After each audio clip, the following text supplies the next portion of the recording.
Okay, Accel Partners, like who? The guy tones down a little bit. Yeah.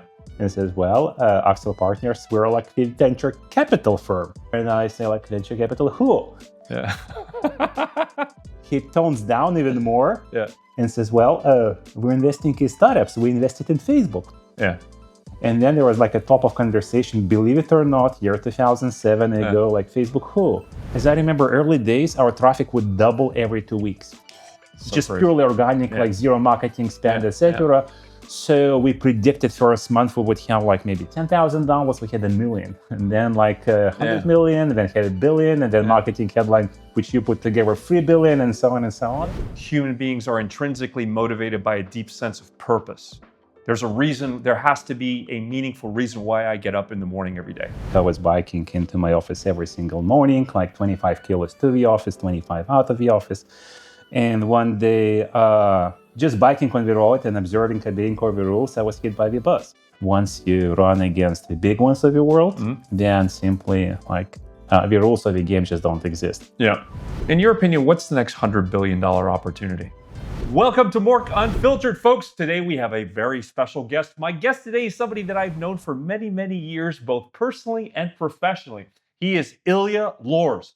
He's a serial entrepreneur, investor, and public figure who has shaped the technology landscape for over 2 decades.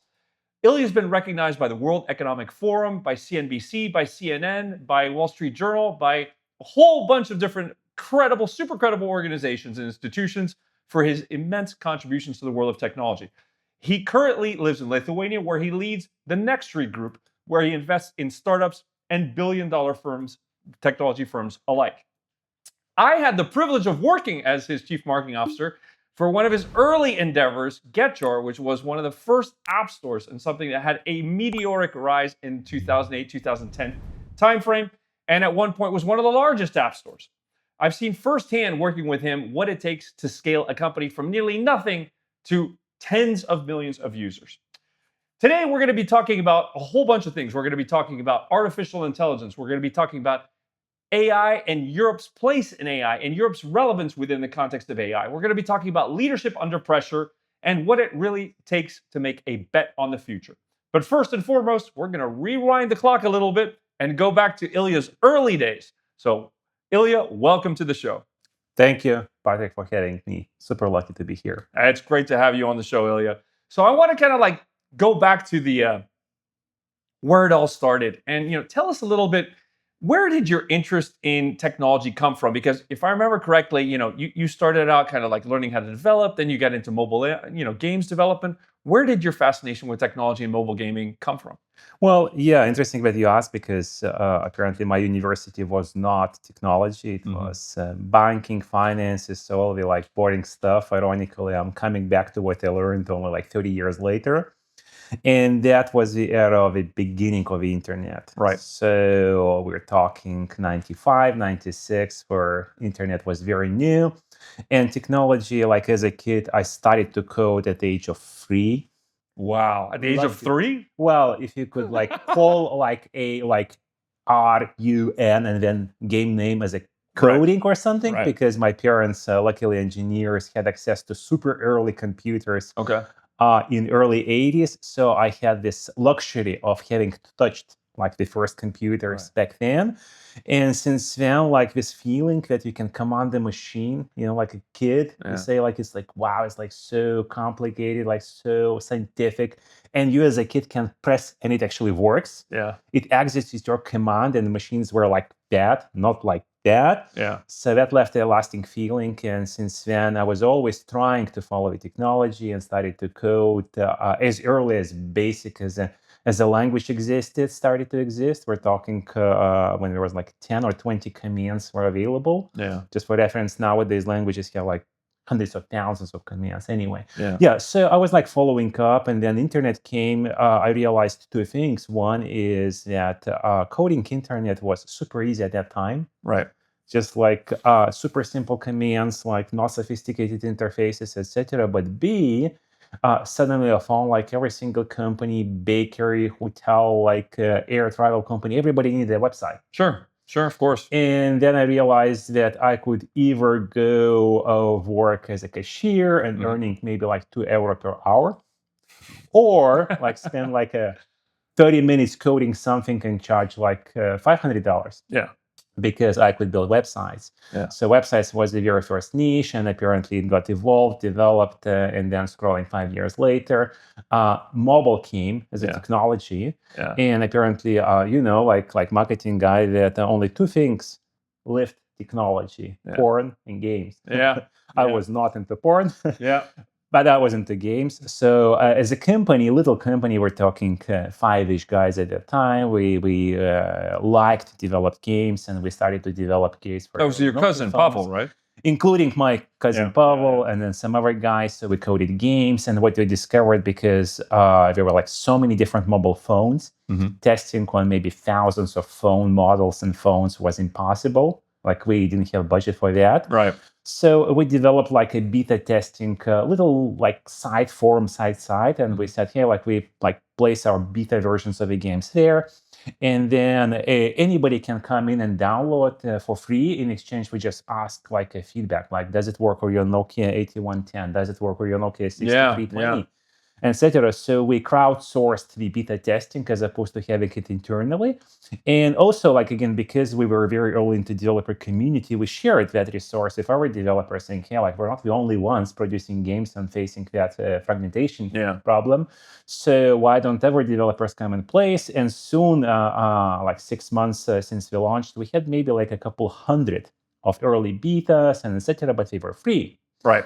And what we did not realize at the moment is the consumers had the same issue of discovering content. Exactly. How do I find apps, right? Exactly. How do I find games? Because as you remember, the world back then was controlled by carriers. Oh man, I was selling games to carriers. I remember because we suffered through that, right? I was going to like the top of the mountain to Vodafone to try and beg them to put games on their portal. They were corporations, and they had zero motivations of putting free stuff, fun stuff, because that would cannibalize their SMS business, their like sales, etc. So there was like no place to discover apps. They did not realize that. So once we put the two companies together, a small, tiny developer community and content, and then the consumers would come and flood. Right, exactly. As I remember, early days, our traffic would double every 2 weeks. Just purely organic, like zero marketing spend, etc. So we predicted first month we would have like maybe $10,000. We had 1 million, and then like 100 million, and then had 1 billion, and then marketing headline, which you put together 3 billion, and so on and so on. Yeah, it's crazy. So we discovered very soon that as opposed to producing games, focusing on the app store is a much better business. So this is how it started. Yeah, and it was crazy because when I first met you, I was working for a mobile games company, Glue. That had just gone public on the NASDAQ, right? So we were all very proud and very happy about that. And then I'll never forget the call that I got from Accel Partners, the famous VC in Silicon Valley, from Heikki, right? Who said, "Hey, man, congratulations on the IPO. I've got something very interesting. What are you up to next? You should really take a look at this startup." And I remember scrolling through the early website, which looked horrible. Well, you're a marketing guy. I was like, what is this website? There's like, nude girls from Hungary and like, racing apps and then like weather apps. And I was like, what is this place? And then I was scrolling through the website, and all of a sudden it dawned on me. I was like, oh my God, this is like an app store, right? All these apps are available for free for download, and I don't have to use a carrier, right? I don't have to use a mobile operator. And so that's when I realized it dawned on me how big it was, that what you guys had built, right? And it's crazy how you went from this platform of, a place where mobile app developers can basically upload their builds and get feedback, to all of a sudden going to a consumer-facing destination to sell games, right? So, it's at what point in your journey did you realize that GetJar could be really huge? I had a very funny call one day from also Accel Partners, a guy called Rich Wong, and he was a partner at Accel Partners, and reminding the viewers that Accel Partners behind Facebook and some other like really notable companies, etc. Believe it or not, at that time, I had like no clue what VCs are, like no clue whatsoever. Yeah. And one day, one of my developers like brings up a phone and says, "There's somebody calling in English." Yeah.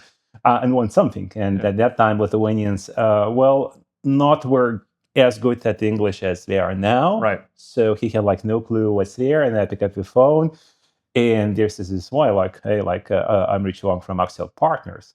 Like the tone is like as if like God is talking to you, so like expect some reaction. And I go like, okay, Accel Partners, like who? The guy tones down a little bit. Yeah. And says, well, Accel Partners, we're like the venture capital firm. Right. Again, believe it or not, albeit I had like my 6 years of financial education, I had no clue at that time. We're talking year 2007-ish of what VCs were. And I say like, venture capital, who? Yeah.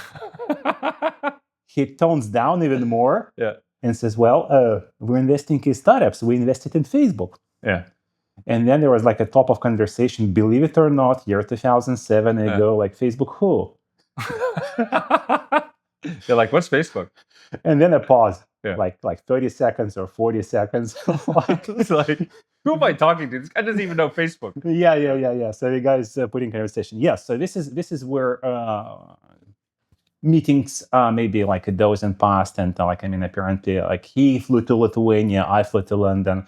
We started to chat. So I'm very grateful to this guy for just like showing like what the real tech world is, how we develop, etc. And this is the moment I say, yeah, like, wow, like I thought like camel, like 100 million users. So well, I mean, we have it in our backyard, but that could be like a world company. Before that, I had like no idea that a tiny company from Lithuania could be world scale. Had like zero idea. Yeah.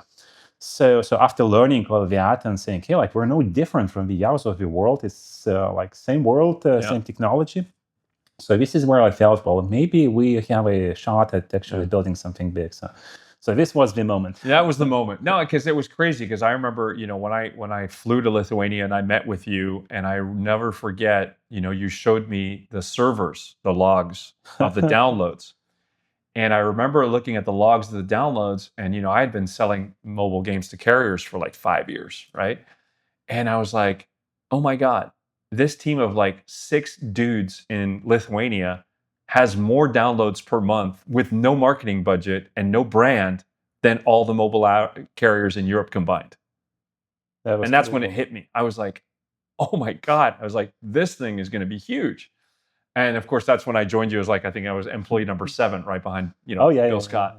And then, we did some incredible things with GetJar. Kind of in hindsight, when you look at, GetJar's meteoric rise, right? And then the subsequent challenges, when we found ourselves as a company, the ham and the sandwich between, Google on the one hand, kind of like pushing Android and being pre-installed on phones, and then Apple, with the iPhone. What do you think your biggest learning was out of, that period? And what did you learn about yourself as a leader, with all the challenges and the meteoric growth on one hand and all the challenges that came afterwards? What's your takeaway from that? We'll answer with a life story that happened much later. So I was into biking. I was biking into my office every single morning, like 25 kilos to the office, 25 out of the office. And one day, just biking on the road and observing obeying all the rules, I was hit by the bus. Oh, wow. I didn't know that part. It was like a somewhat fun story because the journalists appeared like much faster than ambulance and police, but that's a separate story. But isn't that always the case? The journalists are always faster than the ambulance and the police. Yeah, so it starts with pictures. Anything for a good story. Ambulance, police, but that's a separate story. Yeah. And then I take a life lesson, like you can, as if you're a bike, you cannot run against a bus, regardless of whether you're right or not. Yeah. Much later, again, police said, the bus driver was wrong, and we fined him. Don't worry, Ilja, 28 euro he paid penalty or whatever fine, so whatever for hitting you. But anyway, so if you're a bike and you're running against a bus, you have very little chances, regardless of whether you're right or wrong. Yeah. So apparently, at that point, we owned the Nokia world. Yeah. But Nokia disappeared without any traces, and between the trains or the trucks or the buses of Google and Apple, there was like very little place. So we were very lucky to reshape the business, and apparently we got out of the business by selling to a Chinese company quite early. So we were okay, but the lesson I took is, once you run against the big ones of the world, then simply the rules of the game just don't exist. Yeah. One of the lessons. But anyway, it helped me say go back, and then I started my VC chapter. Then I got into like more sophisticated stuff, finances. Yeah. So first finding startups, then building hedge funds. Yeah. So then apparently I tried to follow the technologies. So right now it's a bread and butter business, which is primarily investing, and there's like a kind of, I call it still like a hobby fun business. I still do startups. I follow the technology. At that point, probably I try to chase both. Something interesting happening in technology, but also the societal changes. Right. So that's the reason I really follow it. The blockchain, the decentralization. So these technologies, I think, not only are interesting from like investment/commercial perspective, but also they are there to change the world, specifically to avoid challenges like the big corp or big tech are facing. Like the internet, as it was like 20 years ago, is completely done. Yeah. It's between governments and corporations. The freedom just doesn't exist at all. Yeah. So many developer in the developer community are talking internet is dead. The principles of being like open, free, etc., that were like evangelized, practiced. Internet was built like 30 years ago. It just no longer exists. Yeah. Like app stores, as you know, completely controlled by the Googles or the Apples. Yeah. They decide like who live, who not. Yep. And the other chunk is the governments who say, well, like your site is like whatever, like it's a propaganda site, so we shut it down. It's like a illegal messaging, shut it down, and so on. So Telegram is being kicked for like many years. TikTok. We always say that, okay, we're going to ban TikTok from the US. So that does not resemble the open and free internet as it was. Yeah. So again, coming back to your question, nowadays, it consumes me that, yes, we want to build the technology for a better world. And when you think of, where technology is going, and, of course, the last 3 years have been insane, right? With what we've seen with, OpenAI and Perplexity and all these new technologies, and now agentic, and everything else. What, in your opinion, what's the next $100 billion opportunity? Well, first, I do believe that we're looking into one-man unicorns, then one-man decacorns, and then one, because 20 years ago, to build even a small startup, you still needed like 5-ish guys. You needed developers, copywriters, marketers, etc. Yeah.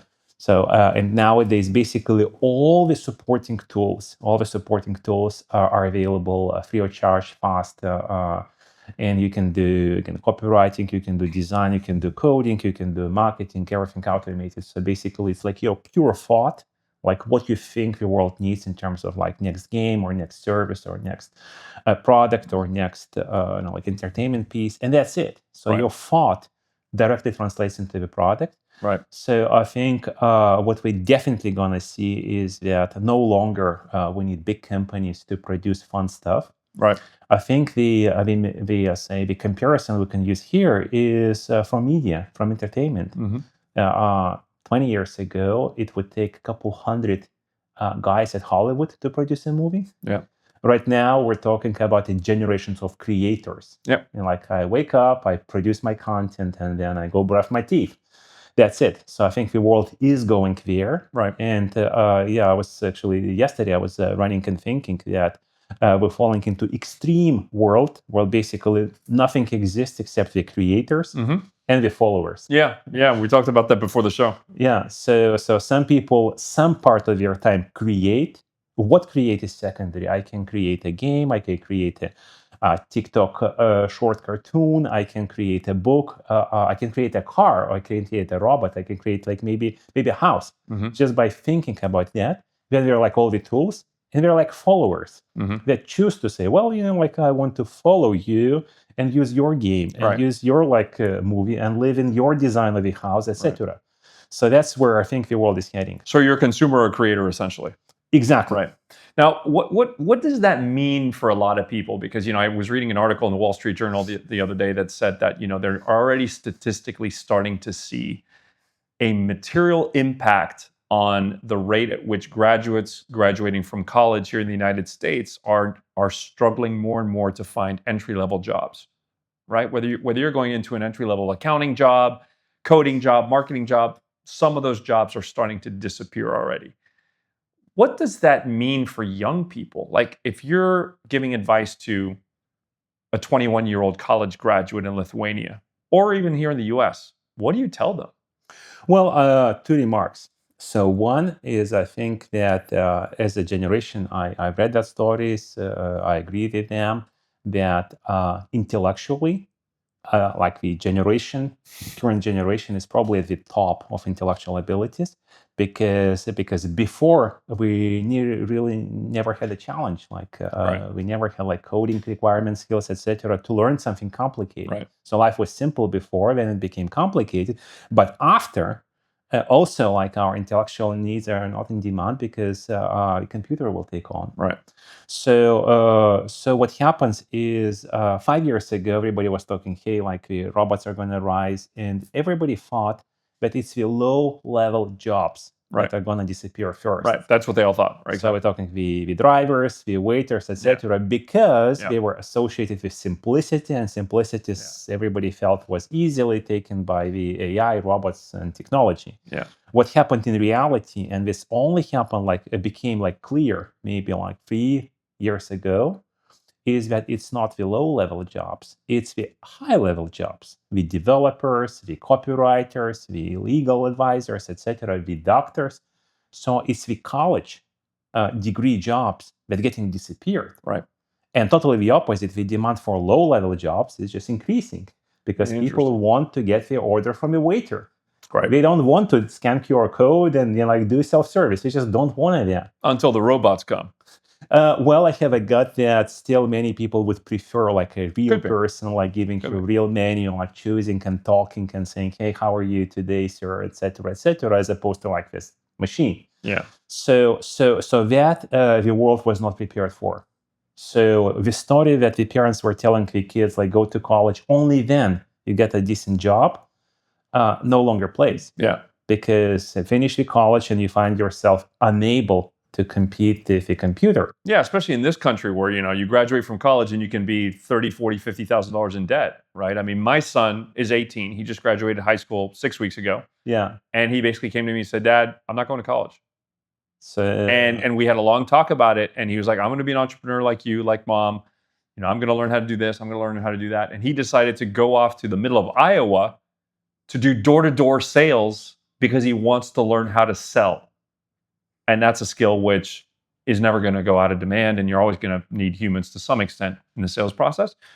So I've lived that firsthand as a parent to see my son, be one of the first not to go to college. And initially that was quite frightening, but the more I thought about it, the more I thought how he thinks and where the world is going, I was like, well, apart from the brand and obviously the networking and collaboration and the fun, where's the value in college? So definitely the whole paradigm around education and getting a degree and paying heavily for that and repaying the debt because of a high-paid job, that like completely changes. Completely changes. The bad, as you say, you finish in university just to discover that your skill is not in demand because you cannot compete with ChatGPT. That's the worst. That's the worst. The good is, I think, if you start to question the whole model of how people choose their jobs, their work, etc. If you drill into the numbers, it doesn't look good. Because talking about the US, 70% of people are unhappy with their jobs. They do because they have to do. But that's a global number. I mean, the statistics from Gallup is that 70% of people globally are disengaged at work. We're now sitting in the US, so I would focus on the very developed country like the US, but I think that the whole model where vast majority of the people declare they don't like, they're not happy with what they're doing during their longest non-sleeping daytime interval. Right. That's wrong. That's wrong to start with. Exactly. That is very wrong. But the only reason why it works that way here in the US and globally is because people need money to pay for their food, to pay for their mortgages, etc. And they need to work and do what they don't like. Exactly. To get the money. So the whole model is wrong to start with. Exactly. But there was no alternative. Now, if you really look where the economy is heading, we're talking about the people-less economy, where all the services, all the goods, all the wealth, all the value is built by the machines and the robots. Yeah. In much, much, much bigger scale than humans can build themselves. Yeah. So technically speaking, people no longer have to work to live. and that frees up the resources. So basically, you can decouple. But if they're not working to live, where are they getting the money from? Well, first, I definitely think that the world is heading towards universal income model. Universal basic income. Yes. So this idea that the government basically gives you money every month to I would question sit if the on your government is the source, or it's the private funds, or it's the individual entrepreneurs, etc. So I would question just the government where the money part, comes from. because the government tends to swallow the money and use for wars. Yeah, they are not the best custodians of our Yes, money. so they may not be that's the clear. source, but I think we're heading where the all wealth in the world is built human-less way. Right. Then portion of that is redistributed as universal income, and then people are free to choose what they want to do in life. Maybe just nonprofit, maybe do sports, maybe do social activity, Right. maybe spend their life as influencer, creating like TikToks, because there is a demand for that. Okay, so if I understand you correctly, we are heading towards a world where, since I can no longer drive Uber because Uber drives itself, since I can no longer deliver pizza because you got a robot, on a motorcycle delivering a pizza, I am going to receive money from the government or some huge institution or private sector to basically figure out what I want to do. And I'm going to be able to, for the first time in history, work in something which I am passionate and excited about, regardless of how much money it brings. Exactly. You decouple occupation with income. They were linked long time, too long time. Right, exactly. Now, what you do in life is different. What is the source of money? Right. And right now, there are like multiple examples of that already. You're talking about volunteers. People from America go to Africa just because they believe in the idea, not because it pays off to distribute water in villages. Right. So you have like multiple examples of people having like wealthy enough background going to nonprofits, like becoming. Why do you think they would do that? Because human intrinsically is driven. That's the answer. Because the nature has made human, in their majority, like of course we're talking some exceptions, but in their majority, the nature has made the human driven and motivated. Right. I cannot just like wake up and do nothing because by the middle of the day I will feel bored, depressed, and we'll have to do something. So the way that I'm translating that for our audience is based on what you're saying. If I'm understanding you correctly, you're saying that human beings are intrinsically motivated by a deep sense of purpose. There's a reason, there has to be a meaningful reason why I get up in the morning every day. It's a big chunk of human motivation. Exactly. And that purpose, and most human beings, the vast majority of human beings, are not able to really do something that gives them purpose because they have to pay the rent, and the way they do it is by driving Uber. Precisely. Okay. Precisely. So, of course, there's like a lot of skeptical opinions that say, hey, like if AI is doing everything, so jobs disappear or people go under the bridge. No way. Well, that's a legitimate question, though, right? Because one of the things that your argument assumes is that people are motivated enough to figure out what their purpose is and do it, as opposed to, you know what, man, I'm just going to sit home and watch Netflix and play Xbox all day. Well, my statement is vast majority. So, of course, like 10, 20% will prefer that vegetation option. And do nothing. And just get fat on the couch and eat popcorn and watch Netflix. Yeah, and maybe nothing is wrong with that. So again, if your robots produce enough good to allow for those people to choose, sit on the couch, if that's what they like, that's fine. It is their freedom to choose do nothing. It's just I'm saying the rest, which is my approximation, maybe 70, 80%, which just demand to be driven internal intrinsically. So they discover the resources, the opportunities to go and do what they love. Yeah. And then find the purpose and then feel fulfillment and maybe then become less depressed and less unhappy than they currently are. I would love to be able to believe you. And I think the world could be a vastly better place if most people could really find the intersection of something that gives them passion, something they're really good at doing, something that the world needs, and something that allows them to survive, right? And in your world, potentially that last piece, which is a big reason why most people don't follow their passions and their purpose, is because they can't make the money to do it, right? In this world of universal basic income, somebody else is paying the bill, the government, the private sector, wealthy people, whoever. My question to you on that, Ilja, is like, from my own personal experience when I lost my job in 2017 as a career CMO in Silicon Valley, and I woke up one day and I realized I was no longer fulfilled. I no longer found purpose in being a CMO.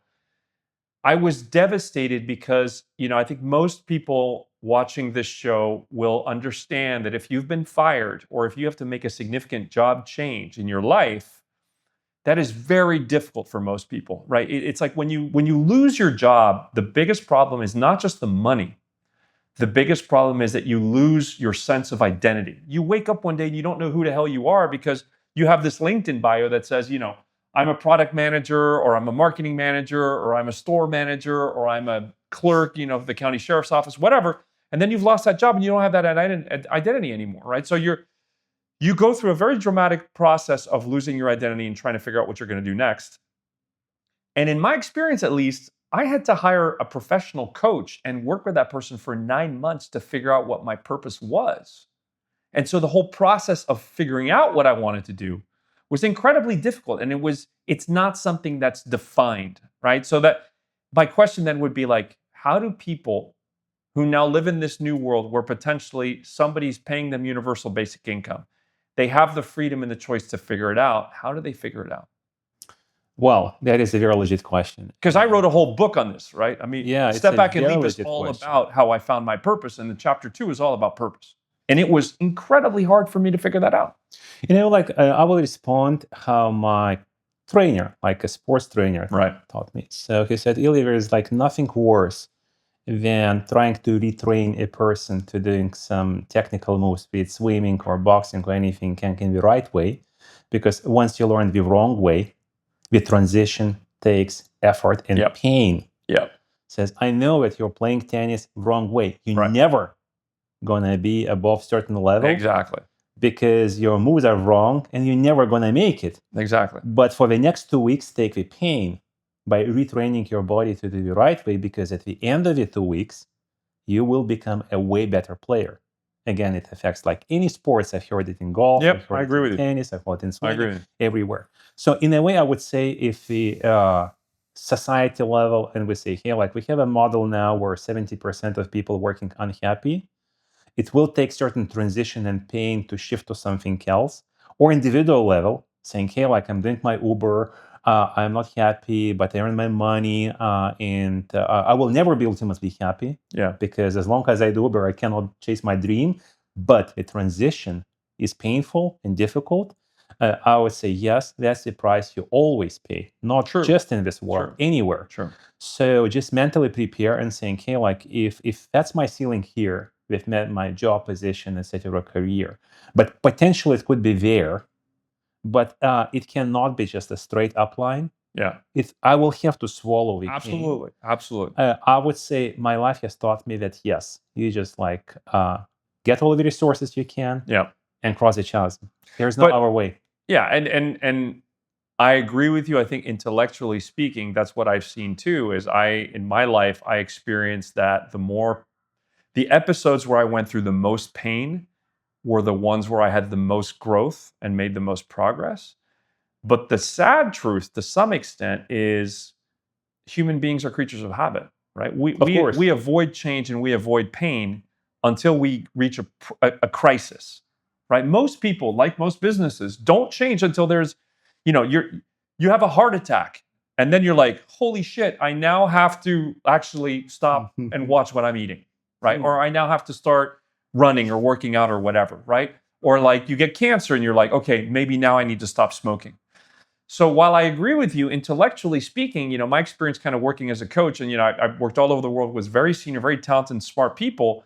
Even with those people who are type A performers, I have had clients where the person just could not get out of their own way. And I've had to give up on them as a coach and be like, you know what? You're at a stage in your career right now where you're just not coachable. You're going to have a crisis. You're going to have to take a smack in the face and like fall on your ass really hard until you're going to make a change. That's what it's going to take. For a lot of people, that's what it takes. So what does that mean in the short term? Well, I think you pointed a very deep, very important, I would say, top 5 most important human dilemmas. Right. Short term versus long term. Versus long term. anything. Like we're talking about the personality and character traits. Yeah. So I want to lie to somebody. I get short-term avail at the expense of long-term breach of reputation. Yeah. If I'm like doing sports, it's so seductive to follow the old-fashioned like Totally. and technical move. Totally. In exchange, losing the long-term opportunity to be something bigger. Absolutely. So that's my observation that people do suffer a lot from optimizing a short-term gain at the expense of long-term loss. I absolutely agree with you. That's one of the fundamental. It's the whole, like I think there was a study that was done at Stanford or somewhere, with kids and cupcakes. You remember that study? Yes. Where it's delayed gratification, and they put this kid in a room with a cupcake, and they tell them, this is a cupcake. It's delicious. If you can refrain from eating this cupcake for the next half hour, when we come back, we will give you a second one. And what they did was they studied these kids, and they saw that the kids who were able to resist eating the cupcake and then got the second one, if they studied those kids and they did like these longitudinal studies over decades, they found that those kids ended up being far more successful because they were able to resist the impulse of eating the cupcake later on in their life with other things. Mhm. They had this idea of delayed gratification, and so they would resist things in the short term because they knew the long-term benefits were true. And the opposite was also true. The kids that consumed the cupcake, they didn't do as well as the others because they couldn't develop that muscle. Well, to develop on that idea, the scientists also measured why that happens. Right. So when they measured the brain activity, what happens Right. when I take versus I resist and wait. So Exactly. they discovered an interesting insight. Then whenever I think about myself in the future, although my logic, my brain says it's same me in pension or 10 years from now, Yeah. but I perceive as a different person. It's not me. Yeah. So I tend to think about myself in future, same as I tend to think about a different person. Exactly. And now the model changes completely. So when you say about the cake, it's me getting the cake now. It's somebody else getting the cake 10 minutes later. Yeah. So not connecting short-term versus long-term is a fundamental, systematic Absolutely. human challenge. Absolutely. And as you say, those who choose to go beyond that instinct and see themselves and see the long-term value, those tend to do better everywhere. Right. But again, that brings us to the exactly same question. So do I suffer my job now? Every single day, Yep. feel like somewhat unhappy, somewhat okay, Yep. but not taking the 2 weeks or 2 months pain? Absolutely. Or just swallow that frog Exactly. and enjoy a better life. Yeah, That's I very fundamental. agree 100%. I mean, in like the latest keynotes that I've been doing for large enterprises, that's kind of like I talk about 5 pillars of resilience, right? What are the 5 things that we need to do to become resilient? And one of them is to do hard things, right? That the harder things that we do, and the more we develop that muscle to do difficult things, like you said, the more we can continue to try new things, and the easier it becomes, even when we fail. This is super fascinating. I could geek out and talk about this all day, but I want to go back to the conversation around AI because of the work that you're doing at Nexttree, because of the fact that you're European, and because of your views on Europe versus the U.S. When I look at the media, and obviously media is not always right. We all have our issues with the media, but when you look at the literature and the data that's coming out, you see that there is a perception, which I think is real, that in the age of artificial intelligence, the U.S. and China are just zooming past Europe, right? It's no comparison in terms of the innovation, in terms of capital going into AI-backed companies, in terms of where the talent is congregating, in terms of the amount of money that's being put into it. I remember I received a proposal from a bunch of academics in Europe at one of Europe's top business schools, putting together money for a fund. And it read like an academic paper. And in the end, with all the flowers and whistles they were talking about, they were only looking to raise $5 million, right? Which for me is symptomatic of some of the thinking that we see coming out of Europe. What needs to change in Europe for Europe to punch not even above its weight, but at its weight in terms of being a player in artificial intelligence and creating an ecosystem of innovation for artificial intelligence? What needs to change? Well, there's a bunch of theoretical suggestions: invest more, be open, blah, blah, blah. But this is kind of abstract. That does not happen just because you talk about that. So I'm very afraid, being a European, very afraid that the future of Europe resembling of the future of Soviet Union. because I lived in Soviet Union. Yeah, Lithuania was part of the Soviet Union when you were a kid. Yeah, it was like over-regulated, over-controlled on anything. Like the way we produce candies is regulated by the party committee somewhere in Moscow. How much sugar and what shape should candies have, etc., etc. So they tried what we call the command economy, where everything was planned by the bureaucrats as opposed to open market. Right. And what it caused is that once you do regulation of every aspect of life, then you leaning on stagnation. Yeah. So no longer innovation happens. At some point, that brings you a collapse, complete collapse, because you are unable to compete with the rest of the world. Why do you get that stagnation? I mean, obviously there are many reasons. Well, because again, if every single aspect, again, remembering the Soviet Union, like you are not allowed. So if I want to produce candy or bake bread, I'm not allowed. Right. I'm not allowed. I could be put in jail for just like baking, some bread and selling it on the street. I would put it in jail because there's like a factory. Amount of bread is regulated by the party, and it says we took our scientists that calculated that we need like so many loaves of bread, blah blah blah. Reality is not a single institution, party, government, etc. is a super brain. There's like no way you can decide what's better for the whole society. There is no way, because like a gazillion little aspects. Well, somebody prefers sweeter bread, somebody prefers darker bread, somebody this, somebody that. You cannot centralized way run every single aspect.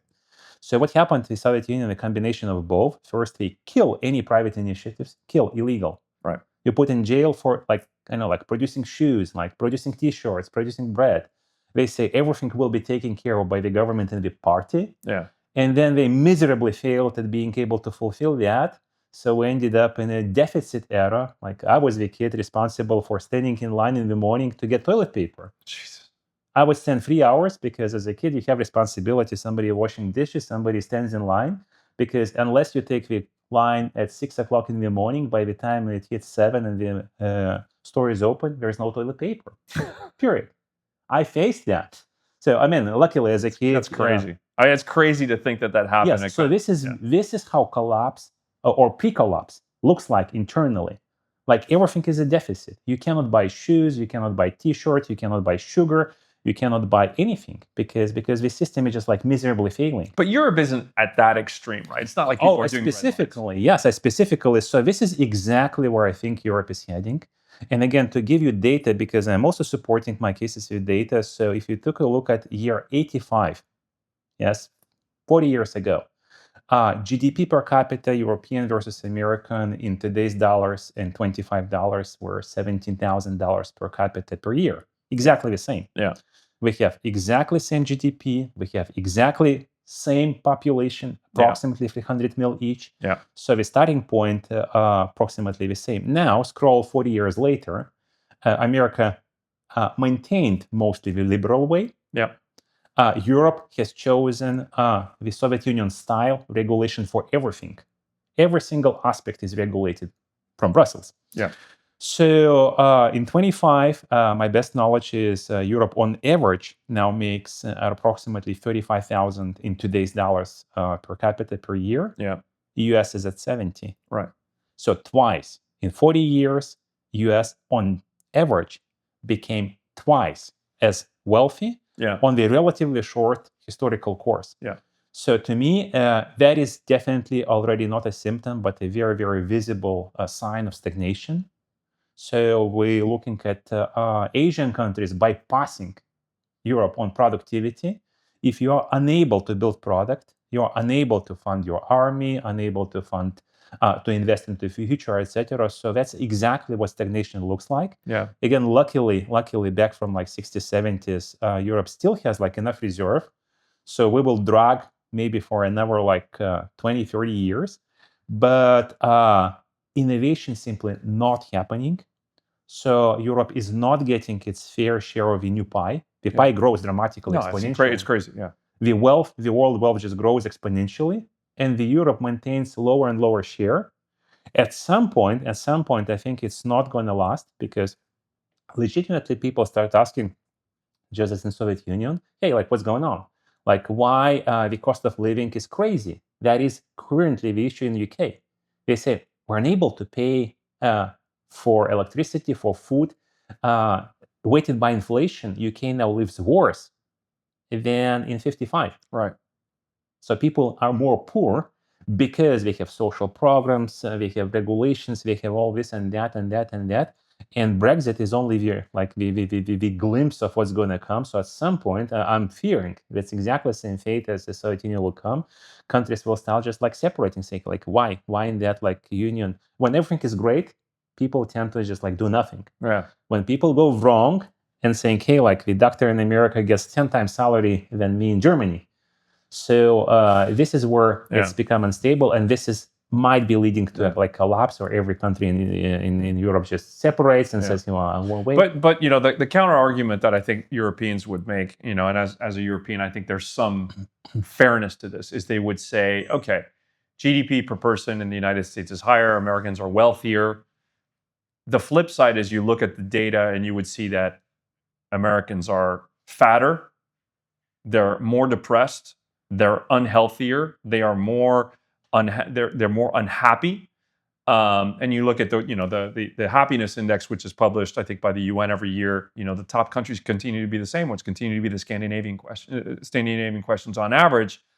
And the United States, I think, has fallen dramatically in terms of the average happiness of the population. People, to me, having moved back to the United States 2 years ago, I've been shocked by how anxious, how depressed, how lonely, and how stressed out Americans are.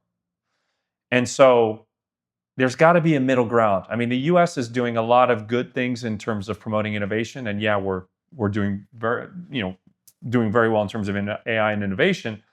But at what cost, right? So how do we find that balance between finding a way for people to be not working to death, right, like they do in certain places, but then also encouraging more openness and getting less regulation and finding more innovation? Can we even find that balance? Is it possible? Well, again, this is where exactly AI falls into a very nice niche. Right. Because before, I'm talking like 10, 20 years ago, to chase the dollar, you have to sacrifice your life, right? To earn like everybody else. Unless you do, you're like a loser in the society. You don't have the latest iPhone, you don't have the latest Tesla, whatever. So you're a loser. So you have to kill hours in the office. So you have to go to like 80, 70 hours working days. Now AI can take the heavy lift. Right. So I think we're facing, first time in human history, facing the world. We're saying, hey, like to produce good, no longer you have to spend 100 hours in the office. Right. Because efficiency is what's going to take the heavy lift. But again, I would not directly link the innovations versus like happiness. They not necessarily intercorrelate, not necessarily. True. So I would name countries like Switzerland, which is like one of my like most admired countries in the world. Definitely like in the continent of Europe, because it is not part of European Union, just on the record. Yeah. So their GDP is fine. It's actually higher than the US. Okay. And on the record, and they've been able to combine the friendly to innovation environment. It's a very liberal country. There's like a lot of democracy. Unlike the rest of the world, we vote on everything as a society, like building a bridge, let's vote, do a referendum on everything. So I think they combined the best of the two worlds. And there are examples of countries like that. I would name like Singapore, like Dubai is very high on the list. Yeah. Luxembourg is a small, tiny, like I would say almost un-European country, and so on and so on. So those countries are live examples where not necessarily like liberal, innovation-friendly environment leads to unhappiness. Totally the opposite. Mm-hmm.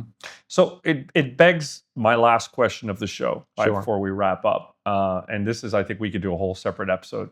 So we have to have a separate episode on this. Given how AI is improving our productivity, potentially making our lives much easier, potentially requiring us to work less, potentially requiring us to have less people working, what do you see as the role of AI in government? I mean, if you look at how schizophrenic our governments are, how leaderless our governments are, how spineless many of our governments are, how it just seems that every country in the world that you look at, democracy seems to be flailing around and frankly generating a lot of news for the media, but getting very little done for the average citizen. What's the role of AI in government? Okay, so I'll try to be short since we don't have too much time left. Yeah, and I'm gonna have to ask you the definitely- answer in 2 minutes, but Yeah, and I'm definitely looking forward to expanding that. Like, short answer is democracy as a model. It's not the worst, because apparently there are much worse. It takes humankind so far, and actually pretty far, but it's not best ever. It Right. could be improved. And by definition, democracy is the discrimination of a minority by the majority, regardless of the human virtues, values, etc. yeah, If a majority votes, we shall kill that guy, regardless of his that guy wrong or dies. right. Yeah, The guy gets killed, period. right. So intrinsically, democracy is not the best model to reflect and enforce our human virtues and values. Now, where AI is very helpful is it's apparently unconditional. Mm-hmm. So regardless of my motivation, corruption, uncompetentness, etc., if we as a humankind say, hey, like, life is value, we must defend it at whatever cost, Yeah. and regardless of what the majority thinks. And we say, hey, like, you, the AI, need to just make sure that whatever we do, in every act, in every like media, we defend our values. Mm-hmm. I think this is where the heavy lift could be taken by AI, Mm-hmm. and the society could be more like a derivative of our values, as opposed to derivative of a majority of opinion. Okay. And I believe that the society should be built first on values, not Agree. on the majority. I agree. Absolutely. I think that's a very fair point. And so if I'm understanding you correctly, you believe that to the extent that we can use artificial intelligence to create more rational decision making at the government level, Society level, because I would society level. put Yeah. aside the government Okay. part of that. So AI makes decisions at society level. You believe that ultimately brings back sounder, better decision making, which is more values based, Exactly. and therefore gets us to better, faster, sounder A decision. value-driven society, That's- as opposed who knows? to majority/government/public Who knows? opinion-driven. Amazing. I mean, we are definitely gonna have a separate episode just on that Happy topic. to. All right. As we wind down, 3 rapid fire questions with rapid fire answers. Sure. Before we close, one tech trend that you think is totally overhyped. Overhyped. Overhyped. Well, for very, very, very now, I've seen like nuclear fusion as a promise to all cures. Okay. Mid, long term, it's definitely underhyped. Short term, massively overhyped. Knowing Okay. what's boiling in the physics, All I right. think that the headlines not there yet. All righty. If you had one superpower, what would it be? Ability to predict everything. All right. Ability to see the future. Yes. Okay. Well, see the future you can shape. Ability to shape the future. No. By the way, ability to predict brings you into a world where you can shape the future the way you like, not just see it. Gotcha. Okay. Complete the sentence. The world belongs to. The people, of course. All righty. Ilja, man, it's been awesome to have you on the show. Loved our conversation. Super interesting. So many different things, so many different angles we could go on. We have to have you back on because this conversation on the future of AIocracy very much kind of left a lot of more questions than answers in my I'm head. happy to. But it was awesome to have you here. Great to have Likewise. you in Miami. Great to have you on the show. And that's a wrap. All right, guys. Well, that is a wrap. Awesome to have you on the show. And we will see you guys on the next episode later.